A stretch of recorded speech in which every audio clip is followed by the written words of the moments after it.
This video is a review of CTR Manipulation with Brent Bowser and Michael Merlino. I know they've labeled it Get Started with CTR Manipulation. I think that's a bit modest of them. There's a lot of meat in here. Even if you have some experience with CTR like I do, there's still a lot of new stuff in here, and there's still a lot of stuff that they actually cover. And I think you can lay a proper foundation to actually get quite excellent, at least based upon what I've gone through so far. I'm about halfway through the course, and it's still being made as we speak. They still haven't done all of the weeks. So if you're just now seeing this, there's still time to get in and be a part of the live Q&A. But also I've been able to get in there and actually look at it and give you an honest opinion, because if it was shit, I would tell you. If it was not worth it, I would tell you. If it was, if it's really good, I'm also going to tell you that. And I'm going to try to give more specifics and give you a little bit of a look and feel of what it's like to be on the inside.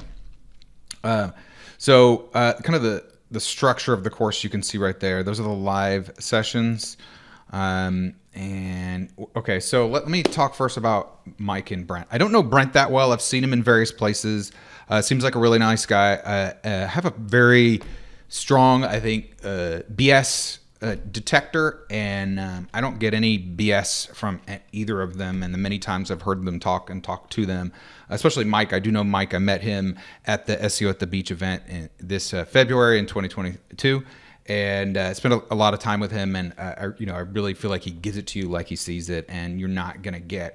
Here's one thing that I really like, and this is something that you can tell for any sort of thing outside of SEO, which is that BSers, bullshitters, have trouble saying I don't know.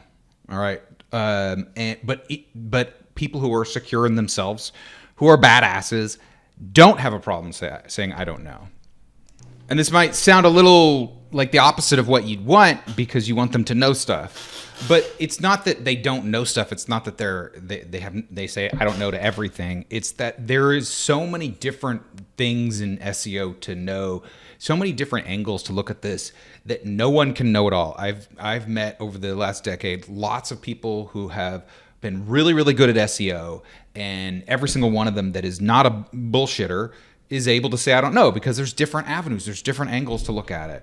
And that's something that I really appreciate about them. If you ask them about something that they don't have experience with, they're going to say I don't know, or they're going to tell you this is or they have minimal experience. They're going to kind of lay the proper context instead of trying to puff themselves up to seem like more than they are, and in a way that actually could be potentially harmful to your business and to your decisions, because you're making a decision based upon something that's not really represented accurately. And here's another part of that. This is kind of the flip side of it, which is that their conclusions are based upon kind of real world testing and experiences. They're not just taking regurgitated stuff that they heard somewhere that they're doing but doesn't really do anything for them. And they've actually tested it, as opposed to, again, just like saying, okay, well, that sounds good, so I'm going to do it. And if it works or not, I'm still going to say that, hey, this is what works. There is a lot of that going around in SEO, and that's not what I have gotten. I feel like I'm getting from them in this course. So those are, that might not sound like a lot to some people, but if you know me at all, that's really huge. And I think that's super important and kind of a critical foundation to starting point for any good course. Also, they really excellent Q&As along the same lines. They give kind of as straightforward answers as they can, but also at the same time, sometimes the question is like, the intent of the question, and so you answer the intent, not necessarily the specifics. Or like there's certain levels that you can go to answer the question, and you can only go so deep sometimes in answering questions. And I can get a good feeling they're actually trying to help people without also giving kind of cookie cutter answers that don't really help. Okay, so their Q&As have been really good. Okay, let's go about the course. We've got kind of the outline here. You can see up there. It's 8 weeks. I've found the lessons to be concise and focused, while also having a lot of nuggets, which is a fine balance to walk, because I personally don't like super long rambling webinars, even though I've done some myself that go for 2-3+ hours. That's, to me, in a course, I think that's a bit much. But I like the kind of the tightrope they walk here, where the lessons are concise. They have a lot of nuggets. There's a lot of stuff sometimes that they go through pretty quickly, and a lot of good stuff I get out of it. But it's also well planned in that like these 8 weeks wasn't just, you know, Mike was sitting around one day and just wrote this down in 5 seconds and then was done. There's a lot of thought that has come put into this to create kind of a whole arc where the whole is greater than the sum of the parts here, and that's what I'm feeling from as well. I'm very excited to finish going through this because I know that they're going to tie everything together, and it's going to be it's already really good, and I'm very excited to get the whole piece there.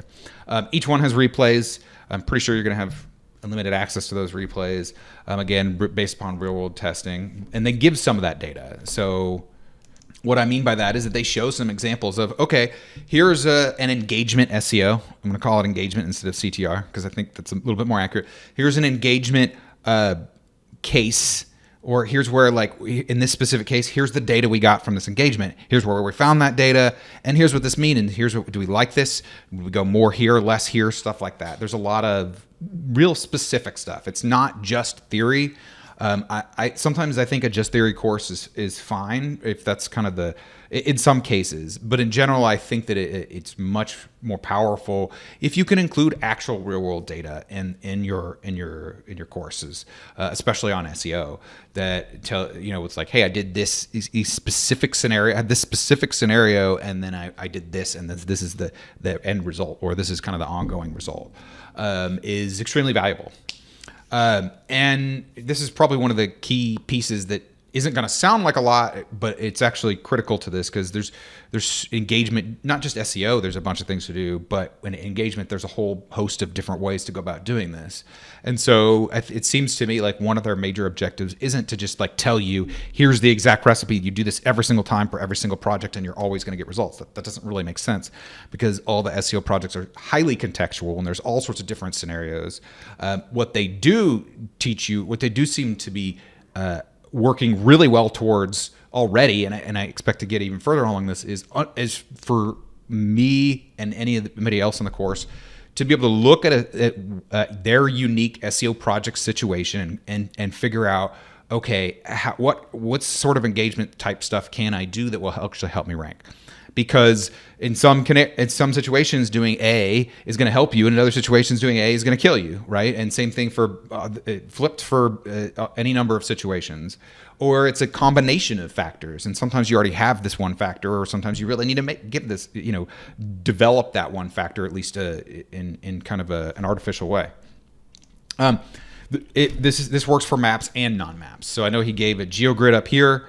I know Mike does a lot of map stuff. I don't know about Brent's specific kind of project stuff, but I know enough about this to know that this is a critical part of Google's algorithm, the engagement factor. Google is looking to see how people are responding to search results. I know this for a fact. I have case studies that prove this. On a keyword by keyword basis, they are looking at, wow, okay, so somebody searched up, Dallas plumber. All right, now they're watching that person and looking for clues that tell them that which result that the searcher liked the most. And if you can give these clues to them, you have a huge advantage. And so, this is just this is a significant part of their algorithm. That said, it's not just a simple like, oh, let's just do these 10 things and then for every project and it's going to work, right? You don't have a simple recipe. But that's just SEO in general. There are some overarching, sweeping principles that apply in a lot of scenarios, if not all most scenarios, and you kind of have to fit them into the situation for that specific brand and website. They did say their price is going up at the end of the 8 weeks, so I don't know exactly. Somewhere around, let me see.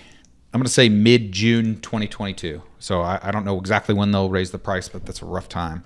It's about a month from when I'm shooting this video. I do also have my bonus. My bonus goes away in about 1 week. In about 1 week. All right. Okay, so what to expect? Expect to learn engagement SEO. expect to learn what matters for engagement. What is Google looking at? And how do you actually respond to that? Not just initially, but on an ongoing basis. What are some principles and some concepts and some techniques? Yes, some actual techniques on, how do we get this to the situation to where Google likes our engagement metrics and therefore ranks us better? They're two highly experienced SEO pros. I don't know exactly how long they've been doing it, but I know it's been a while because I've been seeing them around for a while. There's lots of new ideas even for me. Obviously I can't promise that there's nothing new or there's everything. There's definitely a lot of new stuff in there for you, but I've been doing SEO a long time. I've looked around for CTR engagement type courses, and there is, and I have my own case studies where I've done my own kind of my own personal engagement stuff. And there's still a lot of new stuff for me. So I think it's very unlikely that you'll get nothing out of this course. I think you'll get a lot out of it. And I think in combination with the new ideas, plus the excellent Q&A, they're in the Facebook group answering questions very diligently as well, that just being able to get in there, it might be worth the course in and of itself just to get in there and be able to ask a few questions. Like a few questions sometimes goes a long way with someone who does a good job answering questions and who is not a bullshitter. Let me emphasize that, because there are some people out there, you just can't, if they're throwing off BS signals, and sometimes they BS you and sometimes they give value, it really diminishes the value of their word, right? I mean, that's me, but I think that's a lot of people. And so when they say something, I have to spend that extra work to figure out, okay, is this just bullshit or does it make sense? And sometimes I can't necessarily answer that. But if there's somebody who's more no BS, then I put a lot more trust in that, and I can kind of bank on it to a significant degree. That doesn't mean I completely understood it correctly, because they might tell you something, you might hear a different thing and go do it and be like, hey, that didn't work, or you're missing some of the context, or you only got several pieces of the puzzle and there's another piece that you're not considering. So the value of this Q&A is extremely, extremely high. And I'm just going to give you another little sneak peek. If you check out my emails, I try to give these sneak peeks sometimes. Here's the Facebook group. Right now there's about 200 people in there, which I think is a really good number. 200 to 300, where it's big enough to where there's enough people in there consuming the content on a regular basis and being able to answer questions and ask good questions, while at the same time being small enough to where it's not just a flood of things, or that it doesn't just get sidetracked all the time into other discussions. Here are some screenshots of what kind of the replays are. There's Zoom replay. Obviously, I've cut out some of the things here to protect their information. Talks about an interesting traffic source here, and that I found useful. Proxies. This is a huge consideration when it comes to generating your own traffic. There's a lot of ways to get this wrong, and there's a lot of technical things that, if you didn't know it, you wouldn't know to look for it. Like, it's kind of invisible for you. All right, so this is extremely helpful. This is just some snapshots from one session, and in each session you could see. I can't tell you how many slides they have, but it looks like it's about like 15 to 20, which is pretty good. They have this again. This is planned out, well planned out, with specific case studies, screenshots of specific things that have happened. There's a lot of good stuff in here. Again, this is just one. How to mix up your search volume by day and time. Well, how do you do that? I don't know. I don't know how to do that. I've never tested that.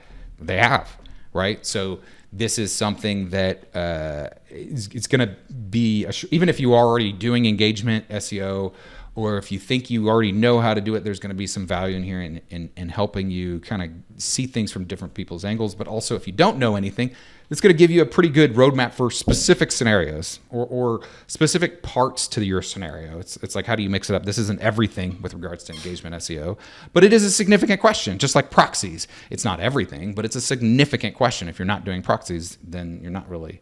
Maybe there's some other guerrilla ways to do it, but then you're not really using, if you're using any sort of tool, like robot automated thing, then you definitely need proxies. And then again, their Q&A.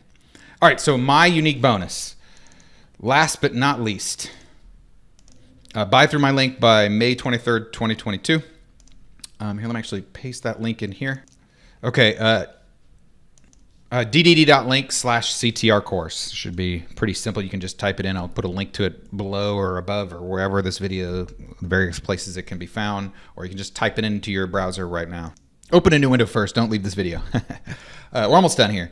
I'll deliver about probably about 2 weeks after the course ends. I do want to go through the whole thing before I deliver the course notes, because notes on week 1 might change after I go through week 8, or put it all the context together. I think it's going to be more of a package for you that's going to be super valuable. I will share with you my course notes. I don't see why not. I take a lot of notes. I don't take perfect notes, because obviously they're for me, and some things I might say that are just like, all right, kind of like, oh, that makes complete sense. I don't really need to write that down, or something that's like, oh wait, that's really cool. I also will take screenshots of the course, which, since you're in the course, don't share these with other people, but I'll be able to, of important slides, sometimes as a shortcut to me taking notes, just like, hey, I'm just going to write down exactly what they said here.